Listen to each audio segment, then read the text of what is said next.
ស្ដីប្រិមត្តទាំងអស់គ្នាសូមស្វាគមន៍មកកាន់វីដេអូថ្មីរបស់ខ្ញុំបាទថ្ងៃនេះខ្ញុំនឹងណែនាំអំពីកម្មវិធីមួយដែលអាច design ទៅលើ poster ទៅលើផលិតផលរបស់យើងមានភាពទាក់ទាញហើយមុននឹងចូលទៅក្នុងវីដេអូរបស់យើងកុំភ្លេចជួយចុច Subscribe ដាក់សញ្ញាកណ្ដឹងជួយ Like ជួយ Share ម្នាក់មួយផងបាទហើយកម្មវិធីនោះដែលមានឈ្មោះថា iBispen X ហើយកម្មវិធី iBispen X នេះមានទាំងលើ Android និង iOS នេះដោយសារតែខ្ញុំបានតម្លើងវារួចរាល់ហើយឥឡូវយើងចូលក្នុងកម្មវិធីតែម្ដង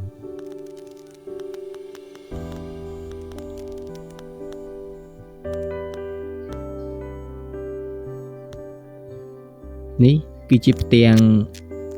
កិច្ចការរបស់យើងហើយនៅចំណុចត្រង់នេះដែរកន្លែងសញ្ញាលេខបូកនេះគឺបូក project ឥឡូវយើងបូក project មួយហើយនៅចំណុចត្រង់នេះគឺជាការយករូបភាពមក design កន្លែង import picture នេះហើយនៅកន្លែងត្រង់ចំណុច illustration នេះគឺជាការកំណត់ក្រដាសកិច្ចការរបស់យើងអញ្ចឹងក្រដាសកិច្ចការរបស់យើងវាមាន resolution ដែលយើងចង់កំណត់វា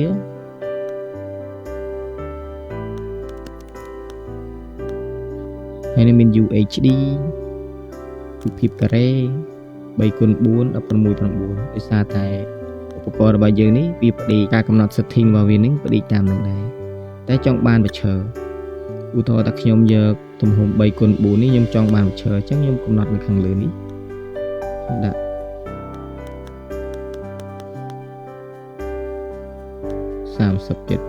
37.2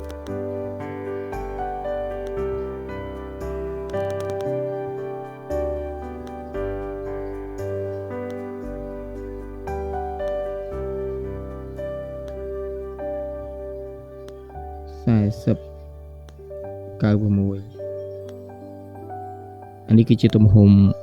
ຂະຫນາດ 3x4 ពឈើសម្រាប់ដាក់លើ Instagram ឬក៏ Facebook ខ្ញុំអូខេនេះយើងទទួលបានកណ្ដាស់ artboard នេះហើយខ្ញុំសូមពន្យល់ត្រង់នេះដែរនេះចំណុចត្រង់នេះកន្លែងខ្ញុំគូរដំពងនេះកន្លែងនេះគឺជា layer នៃផ្ទាំងកិច្ចការរបស់យើងខ្ញុំចុចពាក្យ layer ហើយខ្ញុំសូមពន្យល់ត្រង់កន្លែង background នេះវាមានច្រើន option ត្រង់នេះគឺយើងអាចដាក់ពណ៌ទៅលើ background របស់យើងបានក្រោយនេះគឺ PNG សម្រាប់យើងធ្វើជារូបធ្វើជាអក្សរដាក់លើផលិតផលរបស់យើងហើយនេះគឺជា background របស់ layer របស់យើងនេះយើងចង់បាននេះវាមានស្រាប់តាមយើងចង់បានឥឡូវខ្ញុំចង់បាន background ពណ៌ក្រហមចុះខ្ញុំចុច OK អញ្ចឹងដើម្បីធ្វើกระดาษកិច្ចការបានយើងត្រូវតែបូក layer នេះយើងចុចសញ្ញាបូកនេះមានតែពាក្យ add layer ខ្ញុំ add layer មួយនេះអញ្ចឹងរូបទី1នេះគឺ layer ទី1ហើយ background ខ្ញុំអាច rename វាបានខ្ញុំដាក់ background អូខេដើម្បីមានភាពងាយស្រួលក្នុងការកុំឲ្យច្រឡំគ្នាដើម្បីធ្វើกระดาษកិច្ចការបានយើងអាចគូសវាសឲ្យបានយើងចុចពាក្យ layer ទី2អញ្ចឹង layer ទី1នេះគឺជា background អញ្ចឹងខ្ញុំជ្រើស layer ទី2សម្រាប់ធ្វើกระดาษកិច្ចការក្នុងការសរសេរអក្សរអញ្ចឹងខ្ញុំសរសេរអក្សរប្រាស់ខ្ញុំរើសជក់ខ្ញុំចង់បាន depend ចុះនេះហើយនៅក្នុង depend នេះយើងអាចត្រង់នេះគឺការកំណត់ទំហំនៃចុងជក់របស់យើងឬក៏ចុងប៊ិចនេះពេលយើងពេកព្រមទៅវាមានទំហំរបស់វាខ្ញុំរើសពណ៌សហើយត្រង់នេះជាការកន្លែងដូរពណ៌របស់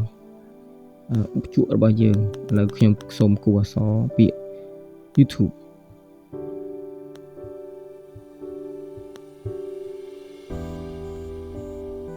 YouTube កិច្ចការរបស់យើងនេះគឺនៅកន្លែងពាក្យ layer នេះខ្ញុំចុចមើលនេះអក្សររបស់យើងនេះយើងអាចបិទបើកបានឥឡូវខ្ញុំចង់បដូរអក្សរនេះទីតាំងចង់បដូរទីតាំងខ្ញុំចុចពាក្យ transform គឺនៅត្រង់នេះ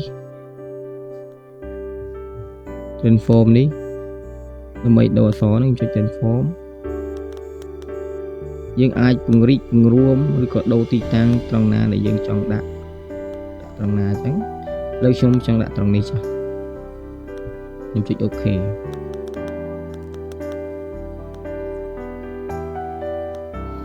ហើយសូមបញ្ជាក់មួយទៀត transform ហ្នឹងយើងអាចកំណត់ទៅលើអក្សរហ្នឹងជា perspective យើងអាចទាញអក្សរហ្នឹងទូចធំបានមួយទៀត mass span យើងអាចទាញអក្សរចេះយើងចង់កាច់ពុតអក្សរកាច់ពុតកោងទៅលើអក្សររបស់យើងចង់ពុតអក្សរទៅជាអក្សរកោងអញ្ចឹងដូចរៀងអន្តនូអញ្ចឹងទៅតាមយើងចង់បានអូខេខ្ញុំចុច OK ចាអូខេចឹងកុំឲ្យតែវីដេអូនេះវែងខ្ញុំសូមកាត់តែប៉ុណ្ណឹងអំពីការប្រើប្រាស់ transform ចឹងជួបគ្នានៅវីដេអូបន្ទាប់អំពីការប្រើធួមួយចំនួនជាច្រើនទៀតចឹងបើសិនជាចូលចិត្តវីដេអូនេះកុំភ្លេចជួយ like ជួយ share វីដេអូនេះម្នាក់មួយផងសូមអរគុណជួបគ្នានៅវីដេអូបន្ទាប់ការប្រើប្រាស់ធួផ្សេងទៀត